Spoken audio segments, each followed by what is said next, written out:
Muchas gracias, profesor Bolívar, muy amable. Y pues muchas gracias a todos y todas por estar acá. Bueno, muy bien. Yo les mandé a ustedes este libro. O sea, este libro se puede bajar gratuita y legalmente. Las dos cosas. Es de acceso gratuito y legal. No sé si recibieron el enlace para bajarlo. Del libro. Bueno, porque de verdad este es un volumen muy valioso porque aquí hay mucho en términos de construccionismo social, ¿sí? Este es un texto que yo edité con una colega que se llama Silvia Díaz Granados, que es una antología de la obra de Kenneth Gergen. No tenemos con qué escribir, ¿no? Bueno, una antología de la obra de Kenneth Gergen que pues es digamos el inspirador del construccionismo social. Tiene un valor especial y es el siguiente, que esta obra no es la traducción de un texto existente en otro idioma, sino que con el autor nosotros discutimos una estructura de texto que fuera una antología de su obra y construimos una obra que tradujimos al español que hasta donde sabemos no existe en ningún otro idioma. O sea, la estructura del texto es nuestro aporte como editoras del libro, ¿sí? Kenneth Gergen ha estado siempre muy contento, muy satisfecho de este trabajo. La primera parte del libro contiene 4 artículos de Kenneth Gergen donde él planteó desde 1976 digamos el planteamiento crítico del construccionismo social sobre la epistemología del conocimiento moderno y sobre la psicología en particular, digamos como una disciplina muy concernida con el tema de la epistemología, ¿sí? Puesto que, digamos, obviamente que la filosofía también, pero la psicología es una disciplina muy concernida precisamente pues porque de alguna manera la epistemología moderna siempre ha planteado que hay un sujeto que conoce y ese sujeto, digamos, es también un sujeto psicológico. Bien. Entonces la primera parte es el planteamiento crítico, la segunda parte es la reconstrucción de un planteamiento novedoso que es el construccionismo social y que uno podría decir que se inspira en la propuesta epistemológica de un desarrollo filosófico que se llama la fenomenología. Y la tercera parte son las propuestas prácticas de trabajo para digamos, en distintos campos del conocimiento, en distintos campos como la psicoterapia, precisamente la pedagogía y algunos otros desarrollos concretos, digamos, que se derivan o que se sustentan en los desarrollos del construccionismo social que están planteados en la segunda parte. En la tercera parte entonces está incluido un trabajo que se llama el construccionismo social y la práctica pedagógica. Es el primer capítulo de la tercera parte, que era, digamos, un capítulo central para el tema para este taller. Sin que yo vaya a hacer ningún juicio, ¿cuántos de ustedes han leído este trabajo? Muchas gracias. Ok. Bueno, yo lamentablemente, debo decirlo, no estoy preparada para exponerles ese capítulo.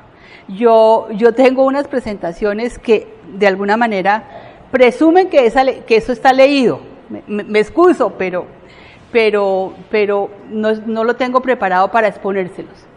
Entre otras cosas porque debo decir que también me excuso porque el construccionismo social presupone una dinámica de trabajo práctico de construcción del conocimiento en la relación y que por lo tanto esta situación, digamos, violenta, ¿cierto? O va en contra de los planteamientos que yo misma voy a exponer. O sea, de alguna manera me voy a parar paradójicamente aquí en una contradicción ¿cierto? Porque voy a hablar de prácticas y de procesos que yo misma estoy contraviniendo. Entonces, eso es un primer tema que, digamos, yo sé que, por lo que me decía Carlos, pues ustedes van a continuar trabajando a manera ya mucho más de conversación y de taller y de práctica a partir, digamos, de lo que podamos dejar hoy planteado. Es decir, que ese sería como una introducción, un abrebocas, una motivación, inclusive a una mayor lectura por parte de ustedes, que yo sí quisiera pues invitarlos e invitarlas a que digamos, se adentren en un campo que ha reflexionado particularmente sobre el tema de la pedagogía y que además ha enfocado distintos niveles de la enseñanza que van desde la escuela primaria hasta la educación secundaria. O sea, es sumamente amplio, pero por otro lado hay desarrollos particulares en el campo de la pedagogía, inclusive universitaria, pues que es el campo en el que a ustedes les interesa. Yo les traje tanto, les voy a dejar unas lecturas complementarias y unas referencias adicionales, porque sí creo que en este campo se puede hacer perfectamente un seminario que daría origen a proyectos de investigación. O sea, es de largo aliento. Lo que quiero decir es, de verdad hoy vamos a hacer una introducción, un abrebocas a algo que sí les puede generar, digamos, abrir un horizonte interesante para su práctica docente. Perdón, ¿alguien levantó la mano por acá? O sea, vamos a puntualizar que tu preocupación está en términos de qué tanto una psicología social que hace énfasis, a ver si lo entendí, qué tanto una psicología social que hace énfasis en lo relacional va en detrimento de la posibilidad de fomentar la individualidad y la libertad. ¿Sí? Bueno, ok. Entonces vamos a ponerlo, a dejarlo ahí para retomarlo ahorita. ¿Sí? Bueno. Muy bien, yo tengo un epígrafe para el taller que quiero compartirles, ¿sí? Está ahí. Metafóricamente la vida se puede aproximar a una serie de conciertos de jazz. Yo no sé si les gusta el jazz, me encantaría que pudiéramos oír un poco de jazz el día de hoy. Una serie de conciertos de jazz en donde el arreglo continuo de nuevos compañeros y lugares requiere de una improvisación sin final.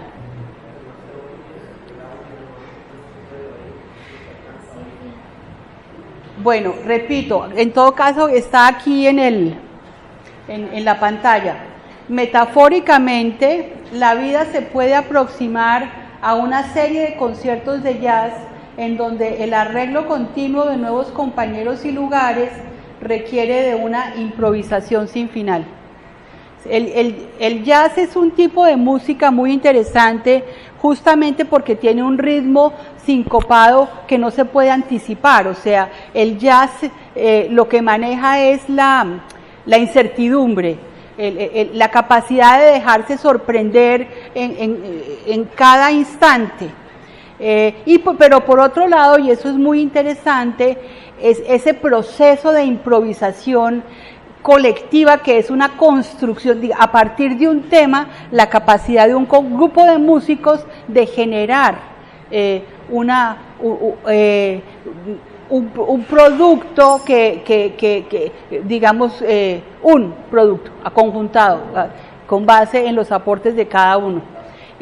Digamos, la improvisación en el jazz es algo muy interesante que ha servido y de alguna manera lo que Ken propone es que lo tomemos como una metáfora para la vida, digamos, y en ese sentido, si ustedes lo ven el día de hoy, pues nosotros los que estamos aquí, estamos generando un espacio de coparticipación en la construcción de nuevos significados, nuevas propuestas, nuevos desarrollos, en fin, que salga al final del día tiene que ver con lo que pongamos cada uno de nosotros, fíjense ustedes, ¿cierto? Es decir, yo hago una propuesta, yo traigo unos elementos, pero definitivamente el producto final es el resultado de una serie de procesos de coparticipación en los que estamos involucrados todos, ¿sí? Bueno, entonces no sé si quieren comentar algo en relación con este epígrafe. ¿Algo que quieran señalar?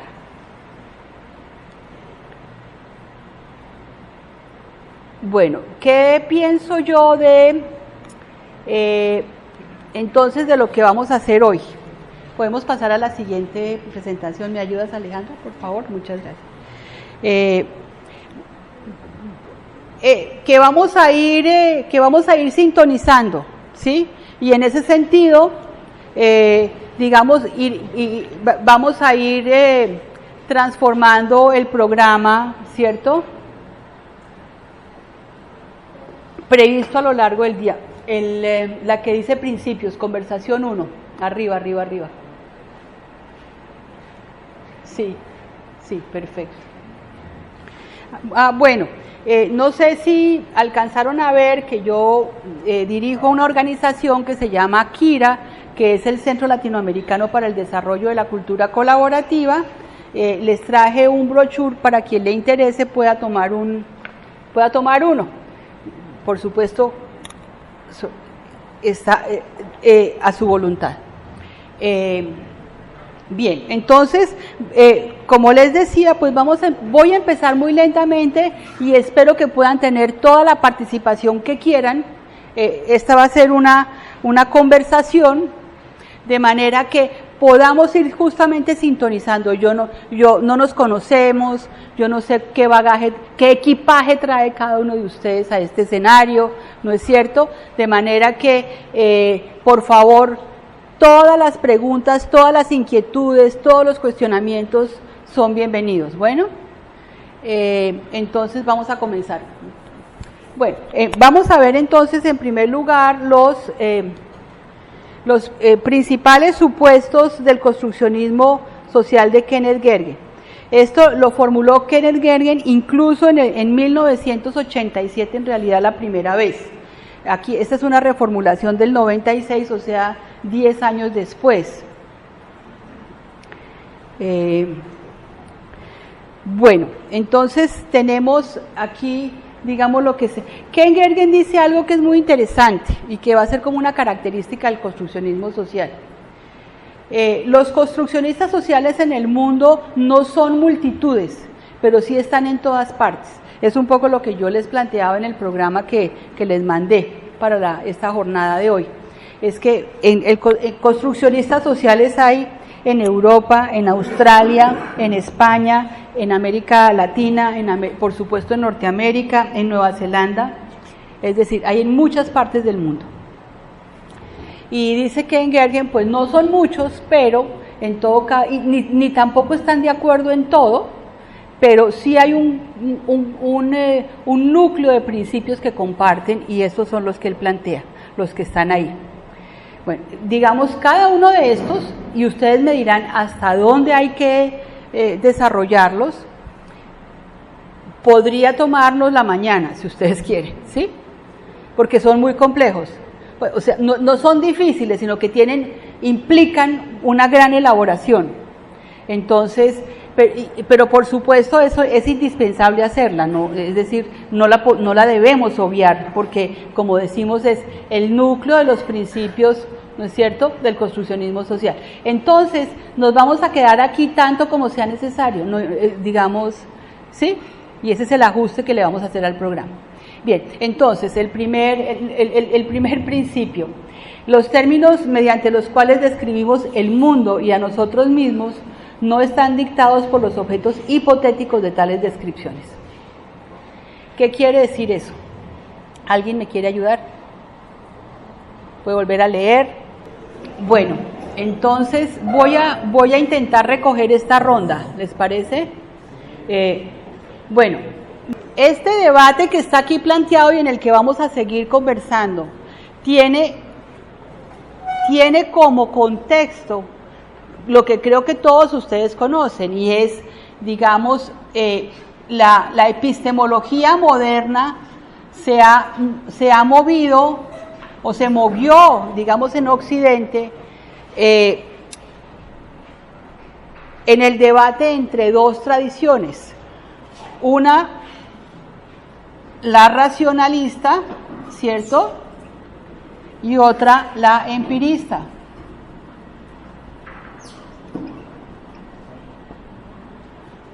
¿No es cierto? Cada una de ellas, digamos, proponía su propia versión de la relación mente-mundo, ¿no es cierto? O, si ustedes quieren, sujeto-objeto también, ¿cierto?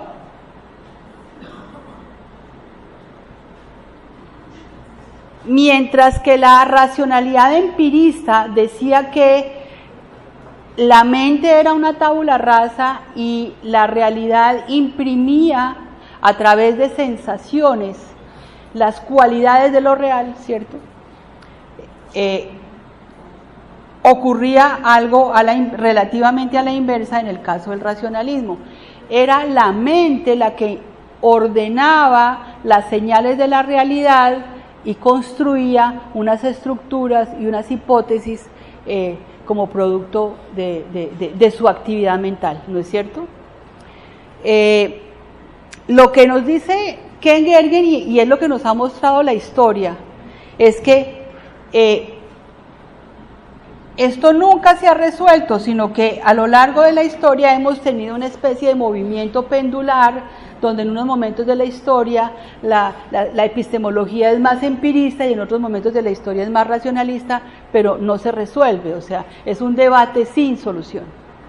Y entonces, digamos, apareció una tercera vía en este debate cuando la fenomenología propuso que la relación entre sujeto y objeto configura una relación inextricable, es decir, que lo que sabemos de la realidad depende del paso de lo real por la conciencia, es decir, que hay una completa articulación entre sujeto y objeto y no hay posibilidad alguna de decir que lo real es esto o aquello objetivamente hablando, sino que de la realidad tenemos múltiples versiones. Por eso es que hoy en día, y voy a aterrizar al posconflicto colombiano, podemos decir que vamos a tener múltiples memorias y que no podemos tener una sola memoria de un proceso tan complejo como 60 años de conflicto social interno, ¿no es cierto? Bueno, entonces, vamos a correr, ahorita nos inventamos una manera en que no tengamos que estar corriendo esto, vamos a ponerlo allá, así, eso, yo creo que ahí pueden ver todo, ¿cierto? Vale, entonces no lo vamos a correr, listo, muchas gracias, les agradezco mucho, perfecto. Bueno, entonces, el primer punto lo que está diciendo es, digamos, está diciendo, no hay tal que, como dice el empirismo, los términos mediante los cuales describimos el mundo y a nosotros mismos están dictados por aquello que suponemos que en el mundo existe, por eso hablamos de objetos hipotéticos, ¿no es cierto?, de tales descripciones. Pongamos un ejemplo.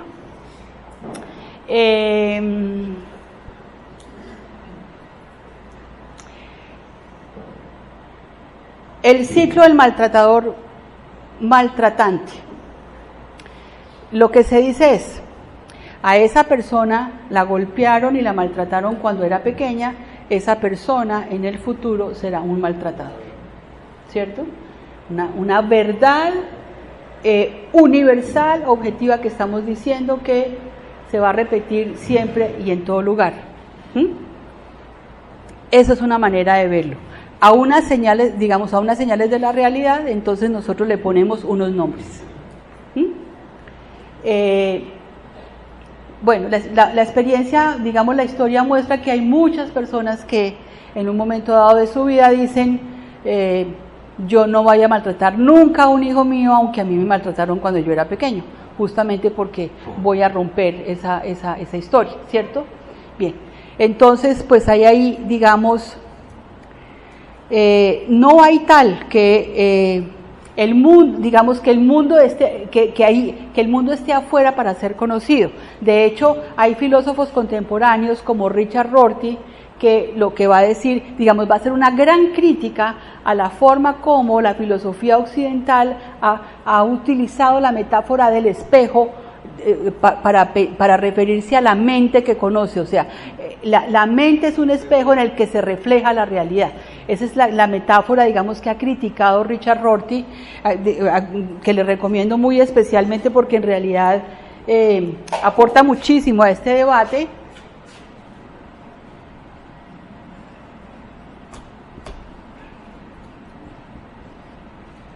¿Sí?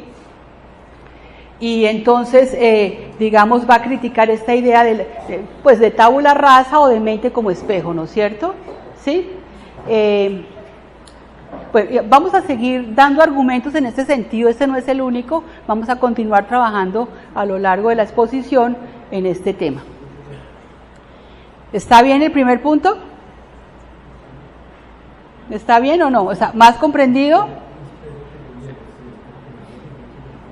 Bueno, si no está comprendido me dicen, por favor, si quiere, sí, para eso estamos. Bueno, el segundo, los términos y formas mediante los cuales obtenemos la comprensión del mundo y de nosotros mismos son artefactos sociales producto de intercambios histórica y culturalmente situados entre las personas. ¿Qué quiere decir eso? Que las personas construimos las formas de descripción de lo que entendemos como objetividad. El debate que estamos teniendo en Colombia recientemente sobre lo que se ha dado en llamar ideología de género, viene muy bien como ejemplo a esta situación, ¿cierto? Rasgarse las vestiduras porque alguien dice no se nace hombre ni mujer. Estamos atribuyéndole una objetividad absoluta a dos términos que en realidad son construcciones históricas. Inclusive hay autores y autoras como Judith Potter que va a decir, mire, es que a lo mejor hay un tercer género y ni siquiera nos hemos dado cuenta. ¿Por qué? ¿Por qué no nos hemos dado cuenta? Porque resulta que en toda la medicina occidental, cuando nacía un niño que llamábamos hermafrodita, de una vez decíamos un caso patológico, operémoslo para poderlo resolver. O sea, frente a un tercer género venía una intervención quirúrgica que resolvía, que ajustaba la situación a las categorías modernas que nos dejaban tranquilos. Sí, ahora resulta que hay intersexualidad y que en este momento estamos diciendo, mire, es que de verdad. Ahora, que fue una disciplina llamada biología que dijo, a este lo llamamos mujer, a este lo llamamos hombre y no hay más, y por otro lado, a este hombre le ponemos estas características y a la mujer le ponemos estas otras, ¿sí? Y todavía nos estamos rasgando las vestiduras frente a una discusión como esta, ¿cierto? ¿Sí? ¿Por qué? Porque estamos convencidos que lo que dijo la biología está escrito en piedra, no puede ser de otra manera, y eso es una verdad objetiva y universal.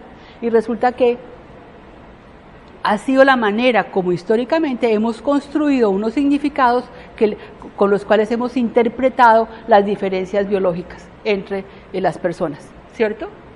¿Sí? Bueno, más claro, ayuda, ¿cierto? Los ejemplos ayudan. Bueno,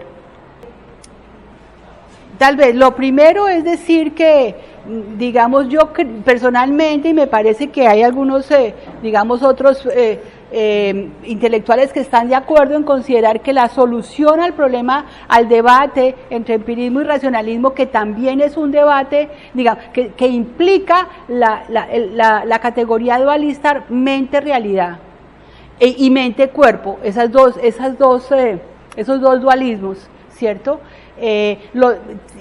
Digamos, una resolución interesante se encuentra en la fenomenología, es decir, posterior a Kant.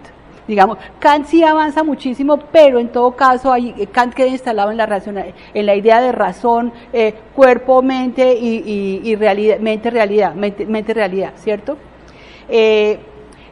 Me parece muy interesante lo que plantea la profesora Violeta, en el sentido de que una cosa es intentar resolver la dualidad realidad-mente y otra cosa es suponer que cuando intentamos resolver esa dualidad estamos negando que la realidad existe, un asunto que yo sí creo que es una mala comprensión del construccionismo social muy frecuente, y por eso me parece tan importante lo que señalaba el profesor. decir que nosotros construimos la realidad, o sea, que hay una construcción social de la realidad, no es igual a decir que la realidad, que si yo no nombro la realidad no existe, y que en el momento en que deje de nombrarla desaparece. Me parece que esa es una pésima comprensión del construccionismo social, que no está planteada en ningún texto escrito, o sea, es un equívoco, digamos. En ese sentido hay que ser claro, ahí hay una equivocación. Y que comparto con usted que termina como en un pseudo idealismo que no conduce a nada, porque es decir, la realidad material existe. A mí me pueden secuestrar, o a mi pariente me lo mataron, ¿no es cierto? Es decir, en el campo de lo político eso es muy concretico, ¿cierto? Entonces, sí, yo me envejezco, o sea, hay miles de cosas que son muy concretas, y entonces en ese sentido no estamos diciendo que la realidad no existe, y que entonces, dame un segundito, y que simplemente porque yo la nombro entonces aparece. No, lo que dice Ken Gergen a propósito del construccionismo social es lo siguiente: no es que la realidad no exista, lo que pasa es que no existe independientemente de las palabras con las cuales damos cuenta de ella. Es decir, no sé si ustedes han oído un poema de Cortázar sobre las palabras, que dice que son como guantes. O sea, las palabras, de alguna manera, recubren lo real, y hay más de una manera de hablar de lo real. Usted hablaba del pan de bono, el pan de yuca, ¿no? El pan de bono y la luna, ¿cierto? ¿O quién era? No. Bueno, no sé, lo ponía como ejemplo, no importa. No, ¿quién? La luna y el pan de queso. Eso, gracias. Es que a mí me gusta más el pan de bono, por eso me acordaba más del pan de bono. Bueno, yo diría que a alguien se le... Es decir, un quesillo para ponerle en términos. Perfecto, muy bien. Entonces, ¿qué sucede? Que alguien pudo haber construido una metáfora, y en la poesía utilizamos un montón de metáforas. Hay un ejemplo que creo que pone alguien que le trabajó muchísimo la fenomenología, que decía, un barquero un poeta va a hablar del río en unos términos muy distintos a como lo habla un ingeniero hídrico, o como los habla un barquero que trabaja en el río y vive de transportar gente de una orilla a la otra. Lo que plantea la fenomenología, que es una cosa muy interesante, es que cada perspectiva contribuye a una construcción de la verdad mucho más completa. O sea, su perspectiva y la mía, si la sumamos. El problema es cuando pensamos que o la suya o la mía, porque las dos no pueden ser. ¿Sí me explico? O sea, resulta que lo que plantea la fenomenología es: existen múltiples perspectivas, y solamente cuando yo intento articularlas puedo tener una perspectiva más compleja, más holística, etcétera.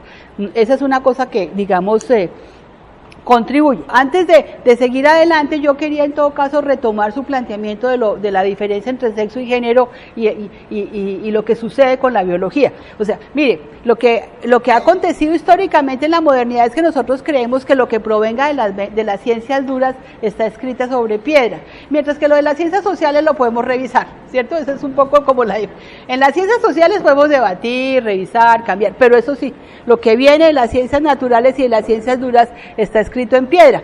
Ken Gergen ha analizado las metáforas de la ciencia, las metáforas presentes en los discursos científicos, y por ejemplo, está claro que en la biología el proceso de fecundación, está claro de lo que estamos hablando, ¿cierto? De cómo un espermatozoide penetra un óvulo y en ese sentido genera un cigoto que va a transformarse en un ser vivo, ¿cierto? De cómo cuando se explica el proceso de fecundación, se utilizan metáforas de actividad y de pasividad que son claramente sociales. La actividad del espermatozoide que penetra el óvulo pasivo, ¿sí?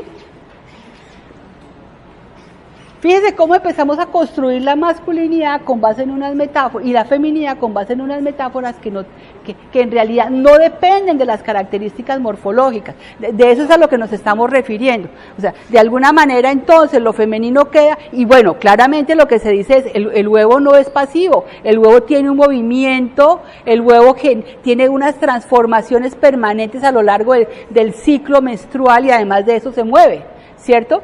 El espermatozoide se mueve de otra manera, de manera que no hay tal, digamos, que podamos asignar la pasividad y la actividad a cada uno de estos dos. ¿Qué quiere decir eso? Que históricamente hemos construido y en la modernidad construimos una concepción de la masculinidad y de la feminidad que no está escrita en piedra, que no porque haya sido producida en la biología no se puede cambiar. Y es una cosa que dice muy interesante Ken Gergen, es que nosotros investigamos muchas veces los mismos temas, no porque la primera vez nos hayan quedado mal investigados en la historia, sino porque han cambiado. Porque ya no son lo que eran, y entonces, exactamente.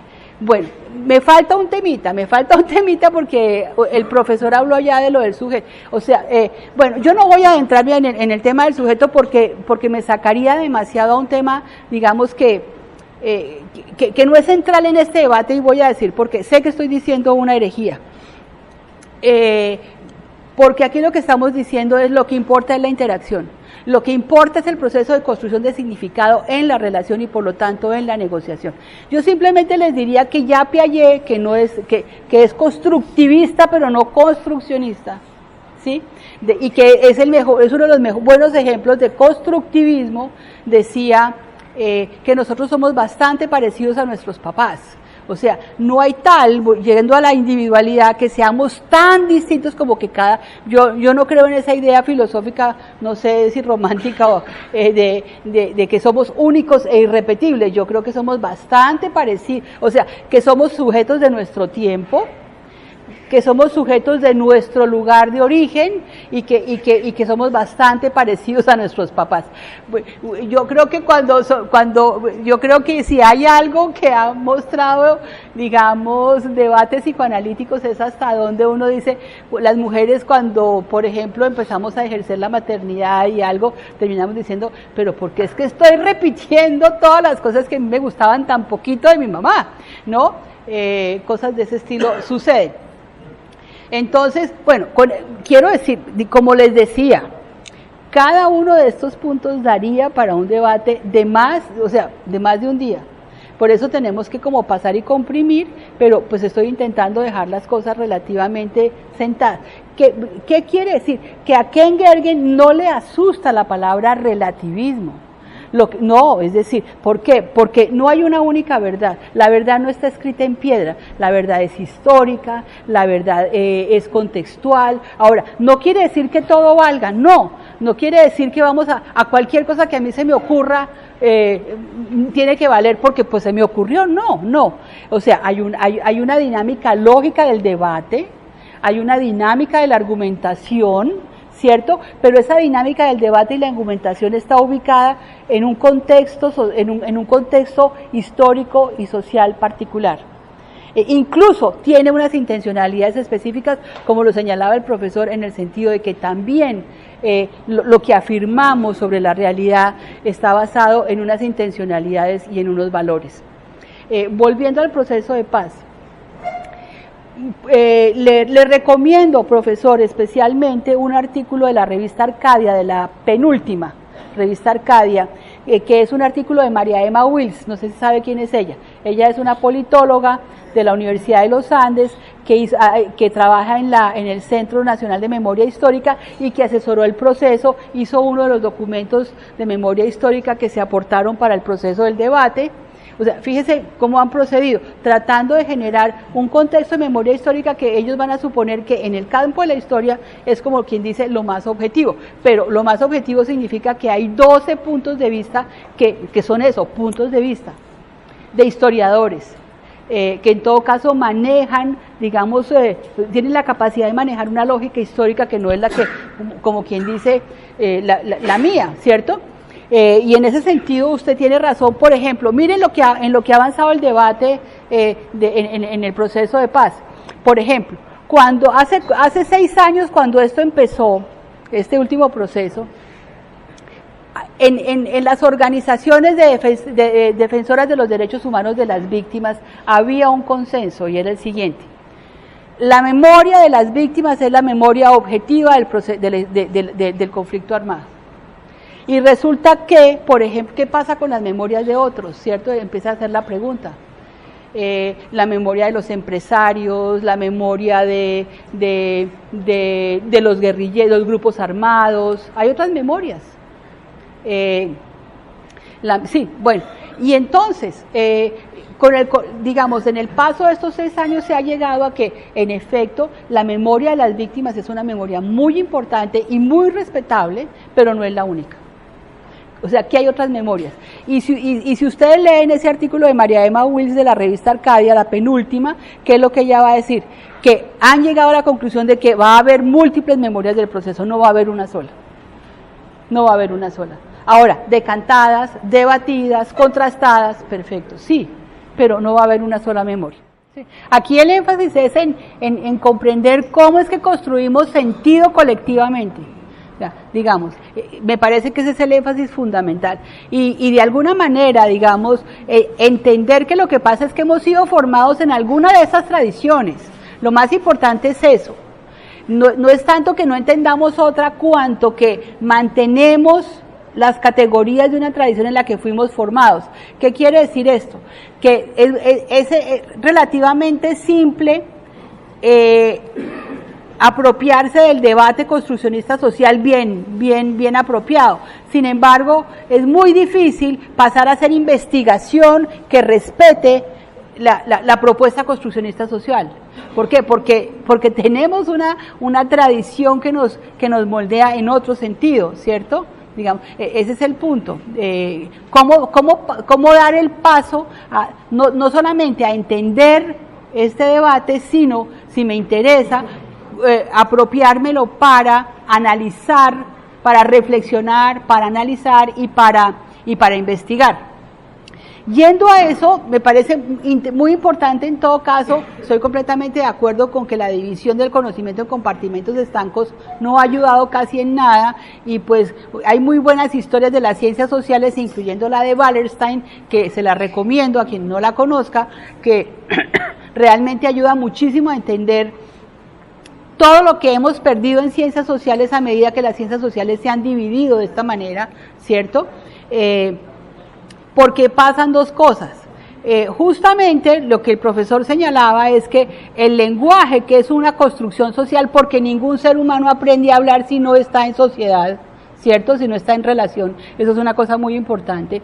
Que incluso la gran teoría de Piaget, que de alguna manera diría que en la medida en que evolucionemos llegará a un momento en el cual nacemos y empezamos a hablar solitos, eso no ha sucedido, esperemos a ver si sucede, porque pues obviamente los cambios en el campo de la biología tienen una temporalidad muy distinta a la temporalidad social, pero en todo caso hasta ahora no ha sucedido. Sin embargo, es el lenguaje, la producción social del lenguaje la que ha desarrollado un tipo de sistema nervioso como el que tenemos los seres humanos y que nos ha permitido construir historia, construir cultura o cosas que, digamos, realidades con las que no cuentan fácilmente otras especies.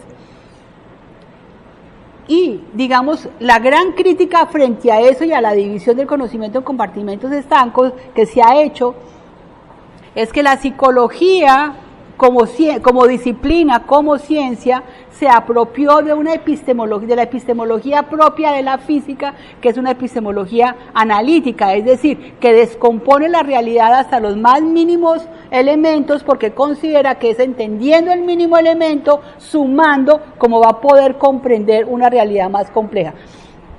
Lo que pasa es que la química lamentablemente no fue el modelo que utilizamos, porque nos habría enseñado una cosa que los químicos saben desde siempre, y es que el todo no es igual que la suma de las partes, y por lo tanto una aproximación molecular es inferior desde el punto de vista epistemológico, para el caso de la psicología y de las ciencias sociales, a una aproximación molar, es decir, a pensar en totalidades. Yo diría que en todo caso digamos, hay puntos en los que están de acuerdo el construccionismo y el constructivismo social, principalmente en lo que tiene que ver con el hecho de que el conocimiento se produce en el contexto de interacciones y de relaciones, ¿sí? Pero sí me parece que no lo ha permeado en el sentido de hacer una diferencia entre mente y realidad. O sea, ahí todavía el constructivismo sigue manteniéndose, digamos, más interesado en el tema de la, y en ese, de la mente. O sea, a pesar de que concede que el conocimiento se produce en relación, en todo caso hace una referencia a la mente que es muy, muy central, y en ese sentido anima a que tanto la psicología como la filosofía vuelvan a desarrollar un montón de constructos sobre qué es la mente que nunca se van a poder probar. O sea, el problema de esa filosofía moderna mentalista es que podemos hablar de procesamiento de la información, podemos hablar de yo, ello y superyo, podemos hablar de estructuras de procesamiento, ¿cómo se llama? Intelectuales, ¿cierto? De lógica intelectual, y sin embargo, o sea, sí tenemos un córtex a nivel neurológico que nos permite el trabajo sobre la lógica, ¿cierto? Pero hasta ahí. De hecho, de ahí en adelante podemos generar una cantidad de constructos increíbles que no vamos a poder probar. O sea, son psicologías y filosofías muy especulativas, ¿sí? Yo diría que, volviendo al tema de, digamos, hemos hecho grandes críticas a la modernidad por todo lo que, digamos, hemos heredado de ella. Entre otras cosas, la idea, los fundamentalismos, o sea, la consideración de que todo tiene que tener un fundamento y por lo tanto desde ahí hay una esencia. Es decir, y lo dice muy lindo el Principito cuando dice lo esencial es invisible a los ojos y todo lo demás. Es siempre muy bonito leer eso, pero en todo caso, digamos, los fundamentalismos, y yo recientemente he hablado de 3 fundamentalismos en el campo del tema del posconflicto, que tienen que ver con la noción de víctima, la noción de memoria y la noción de verdad, por ejemplo, y lo pongo como ejemplo para este caso. La noción de víctima. Por supuesto, ¿quién desconoce que haber sufrido un hecho doloroso, violento en el contexto del conflicto no configura una condición de víctima para un ser humano? Que le hayan secuestrado a un pariente, que se lo hayan desplazado, que hayan violado a una mujer de la familia, etcétera. Cosas que nos han pasado a muchísimos, ¿cierto?, en este país. Y sin embargo, pues de alguna manera es muy importante, por lo menos desde el campo de la psicología, que la víctima pueda ser, digamos, en la narrativa puede ser transformada en sobreviviente, ¿cierto? Porque mal haría la psicología en reiterar, o como dice un muy buen terapeuta que se llama Michael White, absolutizar la noción de víctima. Una cosa es que yo reconozca que usted es víctima, pero otra cosa es que yo crea que usted no es sino víctima. Usted también es otras cosas, usted es un profesional, usted es un esposo o una esposa, es un padre o un hijo, y además de eso puede configurar unas narrativas que sean resilientes, o sea, que usted pueda decir, sí, yo sufrí este hecho, pero lo he transformado y lo he superado de esta u otra manera. Que no es lo que pasa por ejemplo, con las organizaciones defensoras de los derechos humanos de las víctimas, que no sé si ustedes habrán oído que incluso como consignas políticas, por ejemplo, dicen olvidar nunca, perdonar jamás. Y a partir de ahí hay que mantenernos en la condición de víctimas, con la herida abierta y sangrante, digamos. Esa es una manera moderna de tratar la militancia política en el campo de las víctimas, que francamente no ayuda a la superación de una forma de absolutización de la condición de víctima, que es en todo caso una concepción moderna. Es decir, donde digamos, hay mucha gente que reivindica el derecho al olvido, el derecho al perdón, el derecho a la indiferencia, a miles de cosas, porque, digamos, no todos los gays están dispuestos a decir mucho gusto, yo soy gay. No, a ver, por favor, a mí bórreme de aquí la palabra gay, no me interesa, o sea, yo quiero ser anónimo, punto, ¿no? O es que los heterosexuales saludan diciendo mucho gusto, yo soy heterosexual, ¿no? Es decir, no hay necesidad, por ejemplo. Bueno, sí, que pasa con mucha frecuencia. Lo de la memoria, ya lo dije, no lo repito, o sea, múltiples memorias donde no hay una única memoria y donde yo no puedo reivindicar mi memoria como la única válida. Y eso no quiere decir, y un tercer absolutismo, que es el de la verdad, igualmente. Las verdades son situadas, y lo que decíamos, la realidad cambia y la historia cambia, y por lo tanto, aquello que dijimos en el siglo XIX ya no es cierto. Y no quiere decir que nos hubiéramos equivocado, ¿no es cierto? Miren, voy a tratar de cerrar porque es que ya estamos para el... voy a tomar un punto más de estos que me parece que complementa, pero que va en la línea de lo que usted señalaba, profesor, y es la importancia de las relaciones de poder y la presencia de valores en la construcción de conocimiento. Porque es que el conocimiento, digamos, solamente en la concepción moderna epistemológica de Popper, él hacía una distinción que no es posible hacer, y es que una cosa soy yo como político y otra cosa soy yo como científico. O sea, en el momento en que yo me pongo la bata blanca y entro al laboratorio, yo dejo afuera los valores, yo dejo afuera mis opciones políticas. La historia ha mostrado que eso no es posible, que el conocimiento está teñido por los valores políticos, por los intereses y por los valores. Eso lo dijo muy bien Habermas. Conocimiento e interés están en el mismo cuaderno, no están en cuadernos diferentes. De manera, y además históricamente lo han mostrado incluso desde Aristóteles. ¿Por qué es que la lógica gramatical de Aristóteles se ha mantenido vigente hasta ahora, cuando de hecho incluso entre los griegos había otras lógicas? Simplemente porque tuvo mejor prensa, para decirlo con palabras de hoy, porque tuvo mejores relaciones políticas y fue capaz de vender mejor su propuesta. No porque fuera mejor, eso lo saben todos. La lógica de Aristóteles no es mejor que otras lógicas que incluyen la categoría de tiempo y de intencionalidad, ¿cierto? Y en ese sentido ha habido una lucha muy grande para que siquiera sean visibles en el contexto en el campo de la lógica, ¿cierto?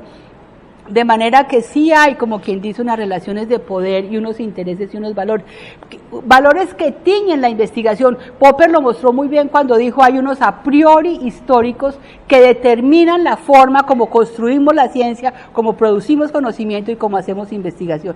¿De dónde provienen esos a priori históricos? De la misma cultura de la cual nosotros hacemos parte. Los científicos no podemos saltar sobre nuestra sombra. Los científicos somos gente de nuestro tiempo, y en ese sentido tenemos que ser un poquito más humildes, ¿sí?